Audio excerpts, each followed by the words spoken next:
السلام عليكم ورحمة الله وبركاته. إن الحمد لله والصلاة والسلام على من لا نبي بعده. أما بعد فأعوذ بالله من الشيطان الرجيم. بسم الله الرحمن الرحيم. اقرأ باسم ربك الذي خلق خلق الإنسان من علق.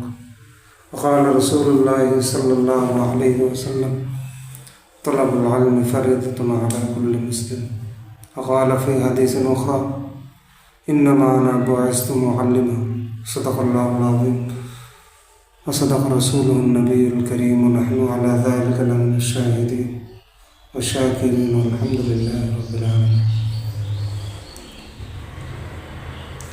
আল্লাহ তাআলার দরবারে শুকরিয়া যে আল্লাহ রব্বুল আলামিন আমাদেরকে ধারাবাহিক আলোচনার আজকের একটা গুরুত্বপূর্ণ একটা আলোচ্য বিষয় নিয়ে আবারও একটা ভিডিওতে উপস্থিত হওয়ার তৌফিক দান করছেন। আজকের যে আলোচনার মূল বিষয় সেটা হলো গ্রামীণ ও প্রান্তিক অঞ্চলের শিক্ষকদের জন্য করণীয়। গ্রামীণ ও প্রান্তিক অঞ্চলের শিক্ষকদের জন্য করণীয় বিষয়, তাদের জন্য কি করণীয়। এখানে মূল বিষয় হল সীমিত সম্পদে শ্রেষ্ঠ পাঠদান, সামাজিক বাধা মোকাবেলা, স্থানীয় নেতৃত্ব। এখানে বিস্তারিত আলোচনা হলো সীমিত সম্পদের মধ্যে শ্রেষ্ঠ পাঠদান কীভাবে হবে। প্রযুক্তি না থাকলেও কার্যকর পাঠদান কৌশল ব্যবহার করা, যেমন গল্প বলা, চার্ট, প্লাকার্ড তৈরি করা, গ্রুপ ওয়ার্ক ইত্যাদি তৈরি করা যেতে পারে। স্থানীয় উপকরণ ব্যবহার করে বাস্তব ভিত্তিক শিক্ষা প্রদান করা। স্থানীয় কিছু উপকরণ ব্যবহার করে বাস্তব ভিত্তিক শিক্ষা প্রদান করা। শিক্ষক, শিক্ষার্থী ও অভিভাবকদের মধ্যে আন্তরিক সম্পর্ক তৈরি করে শেখার পরিবেশ তৈরি করা। পাঠ পরিকল্পনায় সৃজনশীলতা ও উদ্বোধনী ধারণার প্রয়োগ রাখা। আর 2 নম্বর হলো সামাজিক ও সাংস্কৃতিক বাধা মোকাবেলা করা। শিক্ষার্থীদের প্রথাগত চিন্তাধারা থেকে বের করে আনার চেষ্টা করা।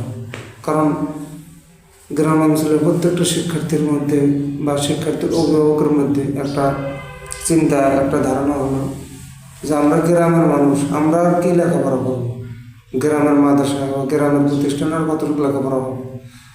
এই গ্রাম অঞ্চলের লেখাপড়া, গ্রাম অঞ্চলের শিক্ষা প্রতিষ্ঠানগুলো তার কতটুকু লেখাপড়া হবে, এই ধারণা বের করে দিতে হবে, এই ধারণা দূর করতে হবে। মেয়ে শিশুদের জন্য স্কুলে আসা নিশ্চিত করে পরিবার ও সমাজের সঙ্গে আলোচনা রাখা, কাজ করা।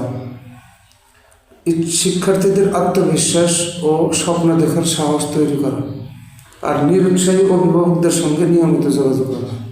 যে সমস্ত অভিভাবকগুলো আগ্রহী না, কারণ গ্রাম পরিবেশের মধ্যে অধিকাংশ অভিভাবকগুলোদের মধ্যে তারা অধিকাংশ শিক্ষিত না হওয়ার কারণে তাদের ছেলে মেয়েদেরকে শিক্ষিত বানানোর কোনো আগ্রহ থাকে না। অনেক জায়গায় আছে ওই সমস্ত অভিভাবকদেরকে বোঝানো, শিক্ষার গুরুত্ব তাদের সামনে তুলে ধরে তাদের সন্তানদেরকে মানুষের মতন মানুষ হিসেবে তারা যেন করতে পারে, কিছু শিক্ষা তাদেরকে দেওয়ার ব্যবস্থা করা। স্থানীয় নেতৃত্ব গড়ে তোলা, নিজেকে এলাকার শিক্ষার উন্নয়নের দায়িত্বশীল ব্যক্তি হিসেবে প্রতিষ্ঠা করা, নিজেকে করতে হবে। আর অন্য শিক্ষকদের অনুপ্রাণিত করা এবং সহযোগিতা করা। আর একটা হলো স্কুল ম্যানেজমেন্ট কমিটি, ইউনিয়ন পরিষদ, এনজিওদের সঙ্গে পার্টনারশিপ গড়ে তোলা, তাদের সাথে যোগাযোগ রাখা। আর শিক্ষিত সমাজ গঠনে নিজে উদ্যোগী ভূমিকা পালন করা। শিক্ষিত সমাজ গঠন করার জন্য নিজে উদ্যোগী ভূমিকা পালন করতে হবে।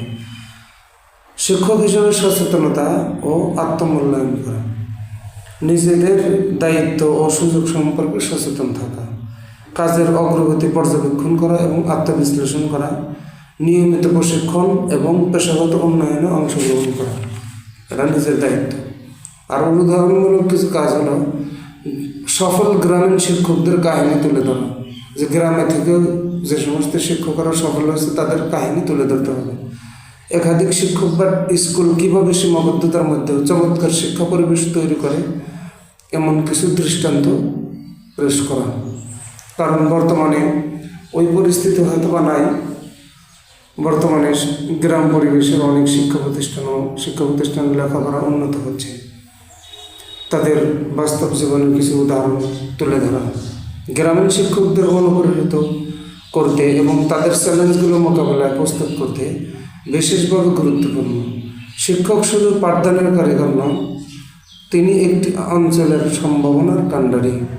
একথা আমাকে শিক্ষক হিসাবে আমাকে মনে রাখতে হবে। তাহলে আজকের আলোচনার মূল বিষয় ছিল গ্রামীণ ও প্রান্তিক অঞ্চলের শিক্ষকদের জন্য করণীয় বিষয়। শিক্ষকদের জন্য করণীয় বিষয় হলো 5টি। 1 নম্বর, সীমিত সম্পদের মধ্যে শ্রেষ্ঠ পাঠদান। 2 নম্বর, সামাজিক এবং সাংস্কৃতিক সমস্যা মোকাবেলা।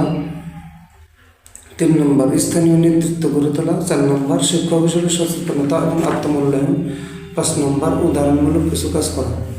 এই ছিল আজকের আমাদের আলোচনার মূল বিষয়।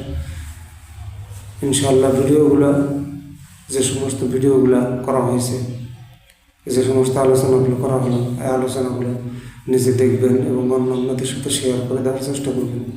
অন্যান্য শিক্ষক ভাইদেরকে দেখার সুযোগ করে দেবেন, অভিভাবকদের সাথেও শেয়ার করে দেবেন, সবার সাথে শেয়ার করে দেবেন। ভালো লাগলে চ্যানেলের সাথে সবাই জয়েন হয়ে যাবেন। আসসালামু আলাইকুম ওয়া রাহমাতুল্লাহি ওয়া বারাকাতুহু।